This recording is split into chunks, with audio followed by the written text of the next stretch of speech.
आणि त्या काँग्रेसनी वसंतदादा घडवले। पहिल्या कुठल्या कारखान्याने सॅनिटायझर निर्मिती केली असेल तर आमच्या वसंतदादा कारखान्याने केली असेल। त्याच्यासाठी वाट कडक पुढे चालत होत्या, हा मला जाणीव आहे। आमच्या वसंतदादा घराचा ह्या काँग्रेस पक्षावर प्रचंड प्रेम आहे। आणि मी तुम्हाला सांगू इच्छितो, 1917 साली वसंतदादांचा जन्म झाला। 19 साली वसंतदादांचे आई वडील मयत पावले।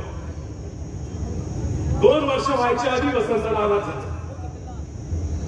लोकांनी साथ दिली, पाहुण्यांनी आधार दिला, तरुणपणात त्यांना काँग्रेस सापडली आणि त्या काँग्रेसनी वसंतदादा घडवले आणि वसंतदादांनी काँग्रेसच्या जोरावर हे स्वातंत्र्य मिळवले। आणि म्हणून काँग्रेसच्या विरोधात जात असताना आमच्या सुद्धा भावना होत नाहीत। मी 1998-99 पासून 25 वर्ष काँग्रेस पक्षाचे काम करतो। 2002 साली मलाही वाटलं ह्या काँग्रेसवर माझं प्रेम आहे। लहानाचं मोठा काँग्रेसमध्ये झालो। माझ्या वडिलांना खासदार म्हणून मी पाहिलेलं आहे। प्रत्येक घरात प्रत्येक पोराला वाटते बापासारखा आपण झालं पाहिजे। मलाही वाटलं त्या घरात जन्माला आलो, माझी काही चूक झाली, माझ्या आजच्यासारखा बापासारखा मला व्हायला पाहिजे असं वाटलं म्हणून माझी काही चूक झाली। मी स्वार्थासाठी लढत नाही, पण 2002 साली मी पहिला म्हटलो मी काम करतोय जिल्हा परिषद मला जायला पाहिजे। पक्षाच्या लोकांनी सांगितलं घराने माझी मी तू जरा थांब।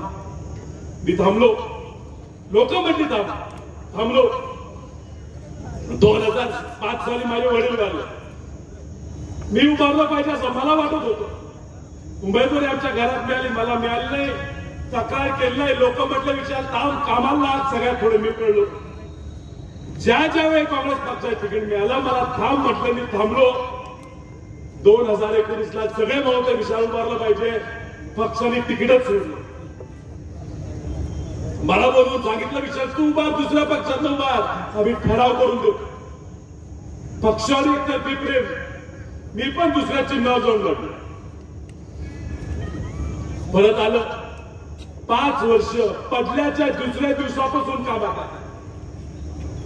ह्या सांगली जिल्ह्यात पूर आला तर खासदार कुठे होते?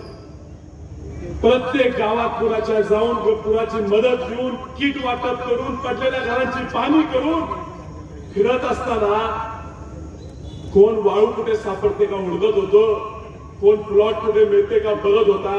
त्यात आम्ही पुरात फिरत होतो। पूर गेला तोर करून आला,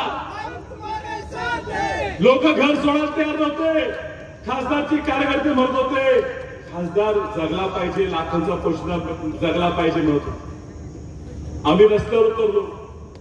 भारतात पहिल्या कुठल्या कारखान्याने सॅनिटायझर निर्मिती केली असेल तर आमच्या वसंतदादा कारखान्याने केली असेल। प्रत्येक शेजारच्या मोठ्या म्हणणाऱ्या कारखान्यांनी सॅनिटायझर विक्री करून कोट्यवधी रुपयाचा नफा केला। आम्ही मात्र सॅनिटायझर घरटी मोफत वाटलं। 2020 साली, आज 24 आहे। अहो काही प्रश्न आला, ड्रग्स बाग गेले, त्या ठिकाणी आम्ही ज्या अडचणी आल्या, दुष्काळ पडला आम्ही लोकांच्या सुखात दुःखात लोकांनी आम्हाला सामावून घेतलं, आम्ही त्यांची होतो। आणि निवडणूक जवळ आल्यावर वातावरण चांगलं होऊ लागल्यावर परत गाव रंगू लागला, परत राजकारण आडवं येऊ लागलं, परत याला थांबवलं पाहिजे याच्या बैठका होऊ लागल्या। मी ठरवलं यावेळी कुणाच्या वादात जायचं। कोणतं काय बोललं जुना वादच नाही। वसंतदादांनी सांगितलं होतं ज्या दिवशी राजाराम बापू वारले त्या दिवशी वसंतदादा म्हटलेले बापू गेले वाद संपला। आमच्या दृष्टीनं ज्या दिवशी राजाराम बापू वारले त्या दिवशी वाद संपलेला आहे। तुमच्या मनात अजून वाद असेल तो तुम्ही संपावा, आमच्याकडनं ह्याच्या पुढच्या वादाची भावना असणार नाही। म्हणून येत असताना राजाराम बापूंच्या पुतळ्याला नमन करून आशीर्वाद घेऊन मंचावर सुद्धा त्यांचा फोटो लावून आम्ही या ठिकाणी प्रचारला सुरुवात. हा वाद मिटलेला आहे. कोणीतरी आरोप करणार शेतकऱ्याचा मुलगा खासदार झालेला तुम्हाला पाहत नाही का?